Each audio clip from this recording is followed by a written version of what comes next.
우리가 이 세상 살면서 누구나 다 화평하기를 원하고 평안을 누리고 이왕이면 좀 기쁜 세상을 살았으면 좋겠다 그런 생각들을 해요. 그죠? 근데 우리가 사는 세상이 내 혼자 잘한다고 해서 기쁘냐, 나 혼자 잘한다고 해서 평안하냐, 그렇지도 않더라고요. 요즘 이 대통령의 계엄령 선포 이후에 온 국민이 하여튼 서로 피해자가 돼가지고 국민의힘 의원들도 보니까 서로 지금 막 의견들이 다 다르고, 또 뭐 경상도 지역 분들도 이번에는 뭐 굉장히 하여튼 화가 나셨다 그리고, 그래서 지난 주간에는 경상도에서 올라오신 목사님, 장로님을 만났는데, 목사님 저는 진짜 보수인데요 이번에는 달라요 그렇게 얘기를 하더라고요. 경상도 분들도 굉장히 화가 많이 나셨대요. 그래서 얼마 전에 대통령에 대한 긍정적인 이렇게 평가 조사를 해봤는데 이제는 13%예요. 13%. 그래도 또 이 와중에도 또 지지하는 분들이 있어서 대통령은 좋을지 모르겠지만 역사상 대통령이 13% 이렇게, 그 다음에 대통령이 현직에 있으면서 이렇게 출국 금지가 되고 체포 영장을 받고, 이런 경우는 또 우리나라 역사에 없었던 일인데, 본인이 한 것에 대해서 정치적으로 뭐 법적으로 다 책임을 지겠다 이렇게 방송에 나와서 얘기는 했지만 아무런 책임도 지지 않아서 또 국민들이 또 그것 때문에 또 화가 나고, 또 그것 때문에 지금도 보니까 여의도 쪽에 많은 분들이 가서 또 집회를 하고 있는 것 같아요. 또 그 와중에 많은 사람들은 자기는 집회 가지 못하지만 그 집회에 참석한 분들에게 따뜻한 차 한 잔이라도 좀 대접했으면 좋겠다 그래가지고 어떤 카페에다가 500만 원을 송금했대요. 500만 원을 송금해가지고 자기 이름 되면은 누구든지 이 시위에 참석한 사람은 누구든지 따뜻한 차 한 잔 이렇게 마셨으면 좋겠다 그래가지고 500만 원을 보내가지고, 근데 이게 뉴스 들어보니까 한 군데도 아니고 여러 군데 그렇게 하고, 또 어떤 분은 닭강정차, 어떤 분은 다른 음식차 이런 것들을 뭐 300인분, 200인분 다 보내겠다 뭐 그래가지고 뉴스에 보니까 그렇게 나와요. 그래서 오늘의 이런 사태들을 가만히 보니까 이게 나 혼자 잘 산다고 해서 잘 사는 거냐? 그게 아닌 것 같아요. 나 혼자 행복하자고 해가지고 행복하냐? 그런 건 다 아닌 것 같아요. 그러니까 내가 아무리 건강하고 내가 아무리 정직하고 내가 아무리 바르게 한다 할지라도 내 배우자가 잘못하면 이게 나한테 다 와요. 그죠? 내 가족이 잘못하면 그 모든 것들이 나한테 고스란히 와요. 또 대통령이 잘못하면 이거는 온 국민이 다 피해를 보는 그런 과정들이죠. 그래서 우리가 평화를 원하지만, 기쁨을 원하고, 정말 우리가 누구보다도 행복하기를 원하지만 우리의 뜻대로 되지 않는다, 그런 것들을 우리 삶을 통해서 다시 한번 우리가 경험을 하게 되죠. 그러면 우리가 어떨 때 가장 행복하고 어떨 때 가장 평안을 누릴 수 있을까? 오늘 성경은 우리에게 뭐라고 얘기냐면, 예수 안에 있을 때 그때가 가장 행복하고 그때가 가장 기쁘고 그때가 가장 평안하다 이렇게 말씀하고 있어요. 하나님을 아버지로 부르는 성도들, 그죠? 이 하나님 아버지 안에 있을 때 하나님의 도우심을 받게 되니까, 그 하나님의 도우심을 받는 사람들은 어떤 상황 속에서도 절망하고 좌절하지 않고, 기쁨을 잃지 않고, 평안을 잃지 않고, 하나님 아버지께서 주시는 그 모든 복들을 누릴 수 있게 된다. 그러니까 내가 지금 하나님 안에 있냐, 하나님이 지금 내 안에 계시냐, 이것들이 얼마나 중요한가, 그런 것들을 다시 한번 생각해 보는 겁니다. 세상이 주는 기쁨은 이게 얼마 못 가는 거예요. 그죠? 그래서 정권을 잡아도 그 정권이 천년 만년 가는 게 아니잖아요. 대통령 임기가 5년이잖아요. 근데 늘 아쉬운 우리나라 역대 대통령들 보면 끝나고 나면 감옥 가든지, 끝나고 나면 어려움 당하든지, 끝나고 나면 하여튼 뭐 문제가 자꾸 되잖아요. 그 왜 이런 일이 일어날까? 그 단 5년인데, 그죠? 5년인데 5년 동안 좀 개인적으로는 손해를 보고, 또 개인적으로는 많은 사람들한테 욕을 먹는다 할지라도 좀 하나씩 고쳤으면 얼마나 좋을까? 경제 문제만큼은, 사회복지만큼은, 교육 이 제도만큼은, 이거만큼은. 그래서 너무 욕심 부리지 말고 대통령으로서 부여된 그것을 가지고 5년 동안 정말 요거만큼은 대통령이라고 다 할 수 없잖아요. 근데 이게 착각하기 때문에 문제가 돼요. 내가 대통령이니까 내가 모든 거 다 할 수 있다, 이렇게 착각하니까 문제가 생기는 거예요. 또 대통령이 오랫동안 준비한 대통령이 있는가 하면 이번 대통령처럼 전혀 준비 안 되다가 갑자기 대통령이 되신 분이잖아요. 그러니까 어떤 면에서 더 겸손하게, 더 실력 있는 사람들의 말을 들으며 겸손하게 일을 해야 되는데, 전혀 준비 안 되셨는데도 본인이 마치 모든 걸 다 잘하는 것처럼 자꾸 하시니까 이게 이제 여러 군데에서 문제가 발생이 되고 있는 거죠. 그래서 자기가 대통령 하는 동안 요 한 가지만은 내가 무슨 욕을 먹더라도 내가 이거 바로 잡겠다, 이렇게 하면 대통령 기간 동안은 욕을 먹더라도 끝나고 난다면 그분 정말 잘했다, 그분 요거 하나만큼 확실하게 했다 그랬잖아요. 전두환 대통령 거기도 내란 그거를 주범으로 해가지고 무기징역 받고 여러 가지 힘들었잖아요, 그죠? 근데 많은 사람들이 전두환 대통령 얘기할 때 뭐라고 하냐면 경제 하나는 잘 잡았다, 그런 얘기 하더라고요. 그러니까 가난한 사람들은 좀 편하겠다, 부자들 거 끌고다가 그렇게 했지, 가난한 사람들은 좀 더 그때는 살기 좋았다, 그런 얘기를 해요. 그래서 그 이유가 뭐냐 그랬더니 이제 뭐 여러 학자들이나 사람들이 평가하는 게 뭐냐면, 이 전두환 이분도 군대에 있다가 아무런 준비 없이 이제 대통령이 됐으니까, 그래도 이분은 자기가 이제 군인으로서 이 지휘관으로서 역할을 해보았으니까 자기는 다 모르니까 이 똑똑한 사람들을 데려다가 그 사람들의 말을 듣고 그 사람들의 뜻을 이어서 이렇게 해 나갔다 그러더라고요. 물론 저 내란을 일으키는 수계고 또 내란 그거 있지만은 또 그가 하는 모든 과정 속에서는 그래도 경제 부분은 그때가 가장 좋았다, 이렇게 이제 평가들을 하는 부분이 있잖아요. 그런 것처럼 오늘 우리도 마찬가지죠. 우리 힘으로 무엇인지 할 수 있다, 이거 불가능하거든요.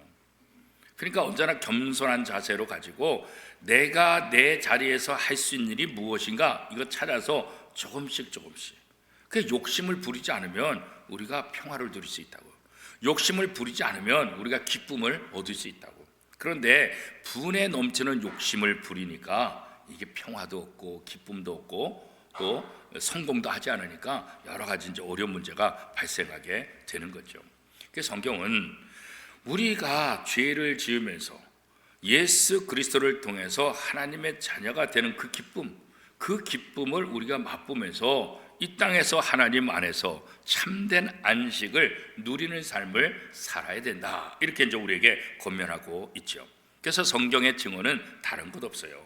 주님 안에서만 참 평안과 참 만족을 누릴 수 있다, 그런 거죠. 그래서 사도 바울도 어떻게 해요? 내가 풍부에 처할 줄 알고 가난에 처할 줄 알고, 그러니까 풍부하든지 가난하든지 그것이 아니라 나는 내게 있는 그 순간에 만족하며 감사하며 기쁨으로 살아간다, 이렇게 이제 고백하고 있잖아요. 그러니까 많다고 해서 기쁜 것이 아니라 적다고 해서 고민하는 것이 아니라 이 순간에 주님이 나와 함께 하시기 때문에, 그 주님이 나를 도우신다는 걸 믿기 때문에 내 형편이 어떠하든지 나는 자족하노라, 스스로 만족한다, 이렇게 고백할 수 있잖아요. 이런 고백이 어떻게 나올 수 있었어요?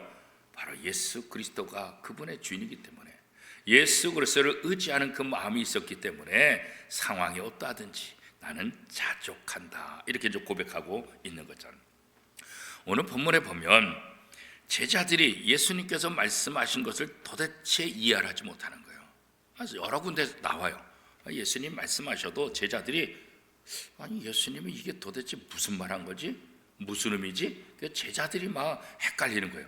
서로 묻는 거예요. 아니 지금 예수님이 한 말이 뭐야? 글쎄 나도 모르겠는데, 이런 부분들이 몇 군데 나오는데 오늘 본문도 바로 그런 거예요. 자, 오늘 본문 16절에서 18절까지 우리 같이 한번 읽어보겠습니다. 시작. 조금 있으면 너희가 나를 보지 못하겠고 또 조금 있으면 나를 보리라 하시니, 제자 중에서 서로 말하되 우리에게 말씀하신 바 조금 있으면 나를 보지 못하겠고 또 조금 있으면 나를 보리라 하시며, 또 내가 아버지께로 감이라 하신 것이 무슨 말씀이냐 하고, 또 말하되 조금 있으면이라 하신 말씀이 무슨 말씀이냐, 무엇을 말씀하시는지 알지 못하노라 하거늘. 그러니까 예수님이 말씀을 하셨는데 야 이게 도대체 뭔 얘기냐? 이게 도대체 무슨 소리야? 알지 못하기 때문에 어떻게 해요? 근심에 빠졌다. 그런 거예요. 근심에 빠졌다. 우리가 하나님의 말씀을 받고도 하나님의 말씀의 의미를 깨닫지 못하게 되면 이게 근심에 빠질 수가 없어요. 하나님의 말씀을 깨닫고 하나님을 의지하게 되면 근심 대신 우리 안에 기쁨이 이런 말씀이구나. 그렇구나. 이게 이런 말씀이었구나.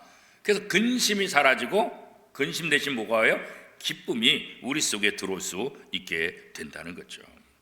그래서 하나님의 말씀을 깨닫고 하나님을 의지할 때 우리에게는 하나님이 주시는 참된 평안과 하나님이 주시는 참된 기쁨을 드디어 누릴 수가 있게 된다. 그런 거예요. 예수님께서 제자들에게 잠시 나를 볼 수 없지만 조금 있으면 또 나를 본다. 이게 도대체 무슨 말이에요?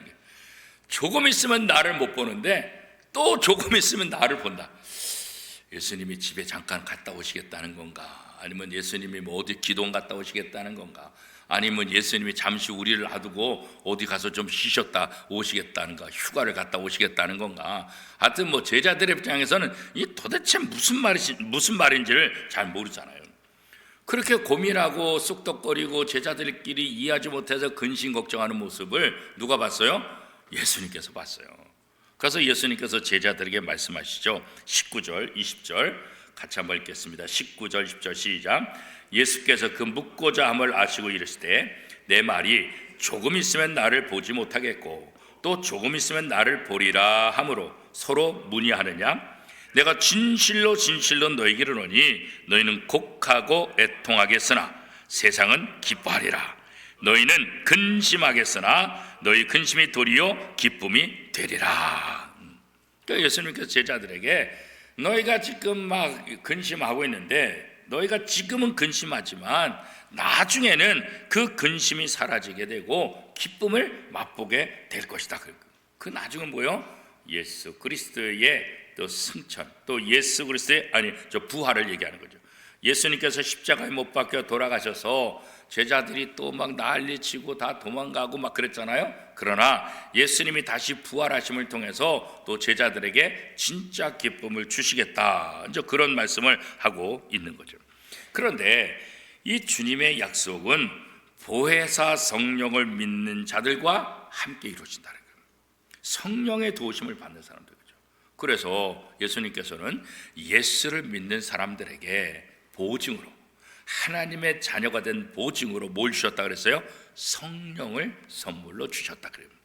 그러니까 내가 예수 믿는다 이 말은 성령이 내 안에 있다 그런 거예요. 성령이 내 안에 있다 이 말은 내가 예수를 영접하고 하나님의 자녀가 되어서 구원받았다, 이렇게 이 두 가지 말이 다 일맥상통하다, 그렇게 이제 얘기할 수 있죠.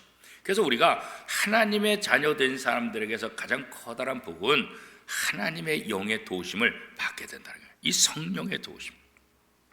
하나님의 뜻을 누가 잘 알겠어요? 하나님이 잘 아시잖아요. 근데 성령이 뭐예요? 하나님의 영. 그러니까 이 성령은 하나님의 뜻, 하나님의 생각, 하나님의 모든 것들을 통달하신다, 그렇게 말하죠. 하나님에 대해 잘 알아요. 그런데 예수를 믿으면 하나님께서 그 하나님의 영, 성령을 우리에게 뭐로 주신다고요? 선물로 주신다고. 그러니까 성령의 도움을 받는다는 거 결국 뭐겠어요? 하나님의 직접적인 도움을 받게 된다는 거예요. 그러니까 성령의 도우심을 받는 사람들은 하나님의 뜻이 무엇인지를 알게 되고 하나님을 기쁘시게 하는 삶을 살 수 있게 되니까 모든 근심과 걱정에서 노연하고 하늘이 주시는, 하나님이 주시는 참된 평안과 기쁨을 맛보게 될 것이다, 그렇게 말씀하고 있는 거죠. 예수님은 제자들을 비롯해서 예수를 믿는 사람들이 잠깐은 근심하며 고통스러워 할 것이다. 고통스러워. 그러나 부활하신 주님을 통해서 영원한 생명을 얻게 되고 장차 하나님 나라에서 왕노릇하는 그 기쁨을 누리게 될 것이다. 지금 당장은 고통스러울 수 있고 지금 당장은 힘들지만 부활하신 주님 이후에 더 나가서 다시 오실 주님을 통해서 우리가 하나님 나라에서 영생하도록 하실 것이다. 그래서 이 약속을 믿는 거죠. 그래서 예수님의 제자들도 예수님이 십자가에 못 박히는 그 순간, 고난받는 순간 다 도망갔잖아요. 수제자 베드로도 예수님을 저주하고 다 도망갔잖아요. 그러다가 부활하신 주님을 만나고 그 주님의 말씀을 그때서 이해하잖아요. 예전에는 저 예루살렘을 무너뜨려라, 그러면 내가 사흘 만에 다시 세울 것이다. 아니, 예수님이 무슨 힘이 있다고? 아니, 저 예루살렘 성을 우리가 몇 년 동안 지었는데, 아니 저 예루살렘 성이 얼마나 큰데, 아니 저 성을 3일 만에 지으신다? 아니 우리 예수님이 정신이 있으신 거야 없으신 거야? 도대체 이해가 안 되지. 근데 그 말은 예루살렘 성 건물이 무너지면 내가 짓겠다가 아니라 예루살렘에 왕이 거하잖아요, 왕. 그런데 예수님이 뭐예요? 우리의 진짜 왕이잖아. 이 땅에 왕으로 오셨잖아요. 그러니까 예루살렘, 왕이 거하는 예루살렘 성전이 무너진다. 바로 이 땅에 왕으로 오신 예수 그리스도를 너희가 죽인다. 그렇다 할지라도 내가 3일 만에 다시 부활할 것이다. 이 의미가 예루살렘 성을 무너뜨리면 내가 3일 만에 다시 지을 것이다. 이게 바로 예수 그리스도의 부활을 상징적으로 얘기한 거잖아요, 그죠? 근데 제자들은 이게 무슨 소리인지 모르는 거지. 그리고 부활하신 주님을 만나고서야 예수님이 그때 하신 말씀이 이거구나. 부활을 얘기한 거구나. 그때 이런 거구나. 부활하신 주님을 만났을 때 비로소 여러 가지 풀리지 않은 것들을 어떻게 해요? 다 해결이 되는 거예요. 다 해결이 되는 거예요. 우리도 그렇잖아요. 지나간 다음에 보니까 왜 그런 일이 일어났지? 그때서 실마리를 풀게 됐잖아요. 실마리는.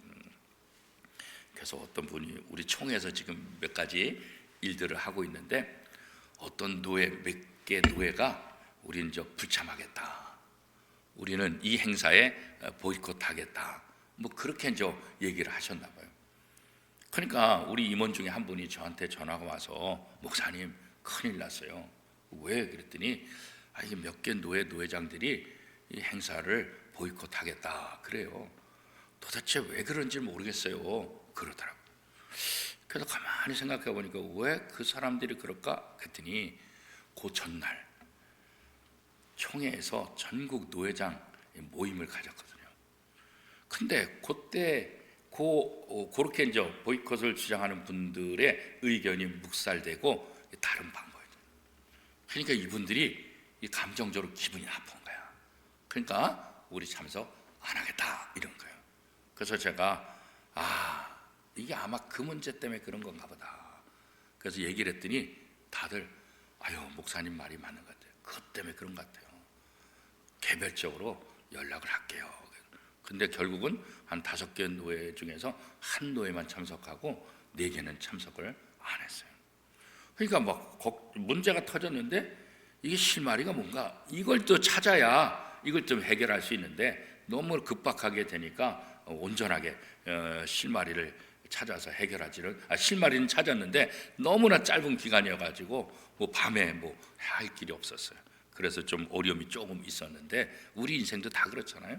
그래서 어떤 일이 터질 때 그 실마리를 찾으면 거기서부터 이제 문제를 해결하잖아요. 실타래 엉킨 거 그렇잖아요. 이 감당이 안 되는데 어디서 엉켰나 요거 찾아가지고 하나씩 하면 실타래 엉킨 것들이 쫙 풀려지게 되잖아요, 그렇죠? 그러니까 제자들도 자기네 삶을 통해서 이게 막 엉킨 거예요. 오늘 예수님 말씀하셔도 이게 엉켜가지고 도대체 무슨 소린가? 이게 뭐야? 이게 도대체 무슨 뜻이야? 그런데 예수님께서 말씀하시고 나고 예수님께서 십자가에 못 박혀 돌아가시고 부활하신 다음에 그때서야 제자들이 그게 이거구나, 그때 이제 깨닫게 돼요. 그걸 깨달은 다음에 제자들은 어떻게 해요? 부활하신 주님을 만난 이후에는 이제 예수님이 과거에 하신 말씀의 의미가 무엇인지 아니까 이제는 예수님이 하신 말씀에 대해서 확신을 갖고 예수 그리스도를 위해서 자신의 생명을 걸겠다. 그래서 가룟 유다, 배반한 가룟 유다를 빼고 나머지 11명은 예수 그리스도를 위해서 내 생명을 걸겠다. 그래가지고 야고보 사도 외에는 전부 다 순교를 당했어요. 다 한 분 빼고는 다 순교를 당했어요. 왜요? 복음을 전하다가, 예수 그리스도의 복음을 전하다 다 순교. 그런데 과거에는 그런 고통이 오면 또 순교 당할 것 같으면 다 도망갔잖아요. 예수를 저주했잖아요. 그런데 부활하신 예수님을 만난 이후에는 어떻게 해요? 도망가지 않았어요. 두려워하지 않았어요. 당당하게. 베드로 같은 경우는 우리가 잘 알다시피 나를 차라리 십자가에서 거꾸로 매달아 죽여라. 우리 선생님이 십자가에 이렇게 매달렸는데 어떻게 내가 우리 선생님과 똑같이 죽을 수 있냐? 나를 거꾸로 매달아 죽여라. 이렇게 얘기할 정도로 죽음에 대해서 두려워하지 않고 죽음에 대해서 담대하고 마지막 순간까지 기쁨을 잃지 않는. 이것이 바로 예수 그리스도를 믿기 때문에 그런 거예요. 예수 그리스도 누군지 알기 때문에. 그래서 너희가 지금은 근심하나 이제 조금 있으면 나를 통해서 기뻐할 것이다 그러잖아요. 초기에 서머나 교회 감독이었던 폴리갑이라는 그 목사님이 계시잖아요. 이분은 80세가 됐는데 이 서머나 지역에 이 성도들을 다 핍박하는데 그 당시 조사를 해보니까 이 지역에 예수 믿는 사람들을 다 안 믿게 하려면 어떻게 될까? 그랬더니 이제 밑에 부하들이 다 조사해가지고 왔는데 폴리갑 감독을 설득하면 됩니다. 이 서머나 교회에 목회하는 폴리갑 감독을 설득하면 사람들을 다 설득할 수 있습니다. 그런 거예요. 그래서 이 폴리갑을 설득하잖아요. 너가 예수를 믿지 않겠다 그러면 내가 너를 살려주겠다 그렇게 설득하잖아요.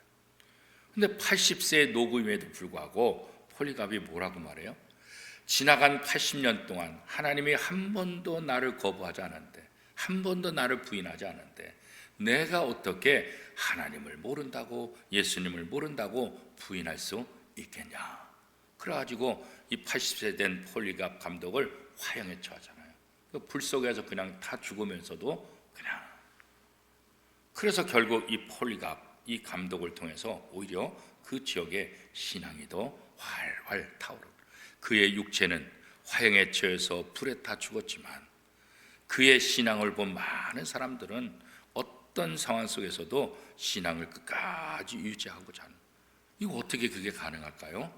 예수 그리스도 그분이 이 폴리갑 안에 있고 내 안에 계신 예수 그리스도가 누군지 알았기 때문에 자기의 몸이 지금 불에 타 죽는다 할지라도 이것으로 끝나는 것이 아니라 나는 부활해서 영원한 하나님 나라 들어간다. 지금 잠시는 화형당하는 고통이 있지만 지금 잠시는 이 아픔이 있지만 조금 있으면 나는 부활해서 하나님 나라에서 기쁨의 삶을 살 수 있다. 이 확신이 있으니까 그 고통을 두려워하지 않고 그렇게 화형에 당하면서도 기쁨으로 그 길을 갈 수 있었던 것 아니겠어요? 그렇죠?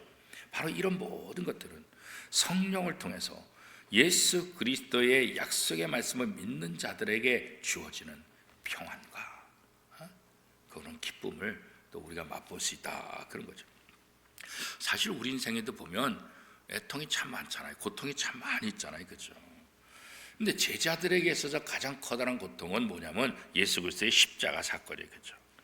예수님께서 십자가에 못 박히는 이 사건 때문에 다 도망갔죠. 정말 기대하지 못했죠. 아니 예수님이 이 땅에 왕으로 오셨고 예수님이 이 이스라엘을 잡으면 자기네들이 좌측에 우측에 아주 통치자로서 그 역할을 감당하겠다 이런 기대를 갖고 예수님을 쫓아다녔는데 갑자기 예수님이 십자가에 못 박혀 돌아가시니까 이거 비참한 거죠. 다 도망가고 예수 그리스도를 저주한 것 아니겠어요? 그렇죠? 그 고통, 예수님이 당하는 고통을 보니까 제자들이 야 나도 저거 당하겠다. 그러니까 다 도망갔던 거죠. 그런데 예수님께서 너희들의 그 고통이 잠시 후에는 기쁨으로 바뀔 것이다. 왜 그래요? 예수님이 그 사망 권세를 이기고 부활하실 것을 아시기 때문에 부활하실 것을 말씀하시기 때문에 그런 것 아니겠어요? 그렇죠? 오늘 우리의 믿는 사람들의 개인적인 삶 속에서도 다양한 아픔이 있어요. 고난이 있어요. 특별히 우리가 지금 대림절 두 번째 주간을 지키고 있는데 지난주에 기다림의 은혜 설교가 그런 거잖아요. 그렇죠? 지금은 당장 힘들고 아프지만 다시 오실 주님이 오시면 우리의 모든 문제들이 해결되고 다시 오실 주님을 통해서 우리에게 기쁨을 주시기 때문에 우리가 기다리는 것은 좌절과 절망하고 아픈 시간이 아니라 오히려 하나님의 또 다른 은혜를 기다리는 새 은혜를 맛볼 수 있는 그런 기다림. 그래서 이 기다림은 은혜의 기다림이고 이 기다림은 바로 우리에게 축복, 복이다. 이렇게 지난 주일날 제가 말씀을 드렸잖아요. 이 제자들도 마찬가지겠죠. 우리의 삶 속에서도 다양한 아픔들이 오지만 이 또한 지나가리라. 세상 사람도 그렇잖아요, 그렇죠? 우리는 세상 사람들이 말하는 이 또한 지나가리라 이것이 아니라 우리는 고통과 아픔과 여러 가지 문제가 있지만 주님이 나와 함께 하신다. 주님이 나와 함께 하신다, 그렇죠? 오늘 본문에 보면 여인이 해산할 때 그 극심한 고통으로 괴로워하다가 아이를 출산함으로 그 고통은 잊고 어떻게 해요? 기쁨으로 아이를 맞이한다. 이렇게 말씀하고 있잖아요. 자, 21절, 22절 우리 같이 한번 읽어보겠습니다. 시작. 여자가 해산하게 되면 그때가 이르렀으므로 근심하나 아기를 낳으면 세상에 사람 난 기쁨으로 말미암고 그 고통을 다시 기억하지 아니하느니라. 지금은 너희가 근심하나 내가 다시 너희를 보리니 너희 마음이 기쁠 것이요 너희 기쁨을 빼앗을 자가 없으리라. 그런 거죠. 그 해산할 때 그 고통, 저는 경험을 안 해봐서 모르지만 그것 대상포진이 그렇게 아프다 그러더라고요. 여인이 그 해산할 때 아픔보다도 대상포진이 더 아프다. 그래서 경험하신 분들이 막 굉장히 괴로워하는 것을 이렇게 본 적이 있는데, 그래서 지난번에 병원 갔더니 대상포진 예방 주사를 맞으라. 그러면 대상포진에 안 걸린다. 그런 얘기를 한번 하긴 하시더라고. 얼마나 고통스러운지. 그런데 그런 아픔이 있지만 아이가 난 것을 볼 때 그 아픔을 잊고 그 아이를 바라보면서 기뻐하는 것처럼 우리 삶 속에 여러 가지 고통이 있고 아픔이 있지만 하나님의 나라 들어가는 그 날을 기대한다고 한다면 이 모든 아픔들을 다 잊으며 영광스러운 하나님 나라의 그 기쁨을 누릴 수 있게 되는 것 때문에 우리가 근심에서 벗어나게 될 것이다. 그런 거죠. 또 우리가 잘 아는 말도 있죠. 울며 씨를 뿌리는 자는 곡식단을 얻을 것이다. 그렇게 말하고 있잖아요, 그렇죠? 울며 씨를 뿌린다. 애통한 인생이 또 그 인생을 통해서 우리가 눈물을 흘리지만 그 눈물이 우리 인생의 마침표가 아니라 믿는 자들에게는 주님이 주시는 기쁨이 약속되어 있다는 것, 우리는 그것을 믿기 때문에 이 땅에서 좀 아프고 이 땅에서 눈물을 흘리더라도 그것 때문에 좌절되고 그것 때문에 절망하는 자들이 아니라 그럼에도 불구하고 이 상황 속에서 주님이 나와 함께 하시고 이것을 이길 수 있는 힘을 하나님께서 내게 주신다. 나는 능히 이길 수도 있고 이 모든 아픔을 통해서 하나님의 또 다른 은혜를 경험할 수 있다. 이런 믿음이 사실 오늘 우리에게 필요한 것 아니겠어요? 우리 인생 살아가는 사람, 인간들은 다 연약하잖아요. 누구나 다 결핍, 부족함이죠. 부족함이 없는 사람이 있어요. 다. 돈이 부족한 사람도 있고, 어떤 사람은 건강이 부족한 사람이 있고, 어떤 사람은 지식이 부족한 사람이 있고, 어떤 사람은 이 센스가 부족한 사람들이 있고, 어떤 사람은 뭐 이런저런 실력이 부족한. 그러니까 완벽한 사람 없다고요. 완벽한 것 같은데 나중에 보니까 또 이런 허점이 있네. 그렇게 이제 우리가 생각을 하잖아요. 그래서 우리는 다 결핍, 부족함이 있는 존재들이다. 그러니까 부족함이 있기 때문에 어떻게 해요? 그래서 하나님의 도우심이 필요한 거예요. 부족하기 때문에. 내 부족한 것들을 누가 채워주냐? 내 부족한 것들을 하나님이 채워준다. 하나님이 도와주지 않으면 우리는 쓰러지고 우리는 연약해서 절망의 삶을 살 수밖에 없는 자들.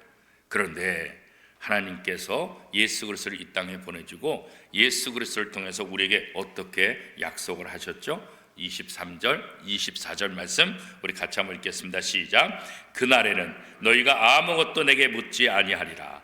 내가 진실로 너희에게 이르노니 너희가 무엇이든지 하나님께 구하는 것을 내 이름으로 주시리라.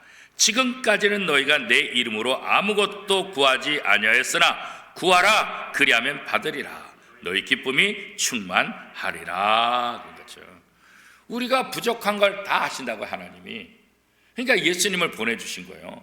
우리가 죄 문제를 해결하지 못해서 이 죄 문제 때문에 영원토록 저 지옥에 갈 것 아신다고. 그래서 이 문제를 해결하기 위해서 예수님을 보내셨다고.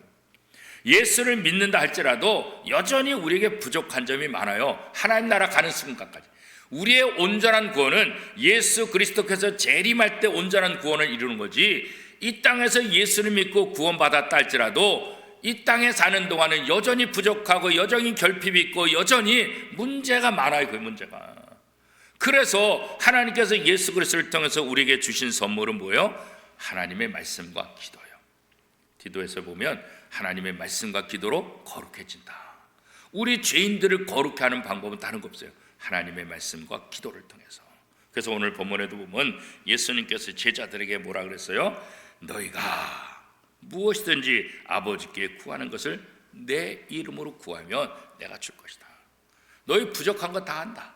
그러나 너희가 내 이름으로 하나님 아버지께 기도할 때 너희 부족한 것들을 다 채워 주실 것이다. 그래서 제자들에게 새로운 권세를 주는데 바로 예수 그리스도의 그 이름의 권세. 너희가 내 이름으로 구하면 다 받을 것이다. 그렇죠? 부족한 인생들에게 가장 필요한 건 뭐겠어요? 우리의 부족한 것을 채워주는 거잖아요. 그런데 예수님께서 내 이름으로 기도하면 너희의 부족한 모든 것들을 내가 채워줄 것이다. 그래서 결핍이 있고 문제가 있지만 우리가 이 땅에 살면서 근심할 수 있지만 그러나 잠시 후에는 그 근심이 아니라 기뻐할 것이다. 이 이유 중에 하나가 뭐예요?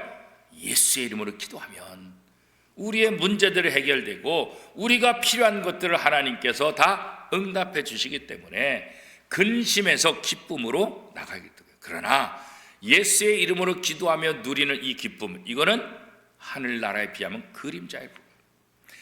예수 그리스도가 재림해서 우리가 하나님 나라 가면 그때서야 온전히 그죠. 지금은 우리가 거울과 거울로 보는 것 같다. 그죠. 지금이야 거울이 아주 너무 예쁘잖아요. 그죠. 너무 잘 하잖아요. 어떤 거울은 너무 얼굴을 너무 샅샅이 비춰가지고 거울 보기가 싫다 그래. 이게 좀 애중간하게 봐야 이쁘게 생겼다 그러는데 이 거울이 요즘은 성능이 너무 좋아가지고 이 잡티 구멍 이런 것까지 다 나오니까 아유 그런 거울은 좀 보기 싫다고. 그런데 성경에서 사도 바울이 얘기할 때 그 거울은 뭐냐면 구리. 지금 같은 거울이 없어요. 구리. 근데 구리 거울은 어떻게 해요? 그냥 형태만 보는 거예요. 형태만. 그냥 형태. 지금처럼 자세히 볼 수 있는 그런 거울이 아니에요. 그냥 비슷하게 형태만. 그래서 성경에 보면 거울로 보는 것처럼 힘이 하나 그러잖아요. 근데 지금 말로 하면 이해가 안 되잖아요. 아니 거울로 보는데 뭐가 힘이해? 거울로 보면 더 쨍쨍하게 잘 나오는데 지금 거울은 그렇지만 2000년 전 사도 바울 시대 거울은 이 동으로 만든 거라 그냥 희미한 거에 그냥 전체 윤곽만 이렇게 나. 그래도 그때는 그 대단한 거지. 그러나 장차 하나님 나라 가면 어떻게 해요? 얼굴과 얼굴을 보는 것처럼 정확하게 다 보게 될 것이다. 그렇게 이야기했잖아요. 그래서 이 땅에 사는 동안은 다 그림자에 불과해요.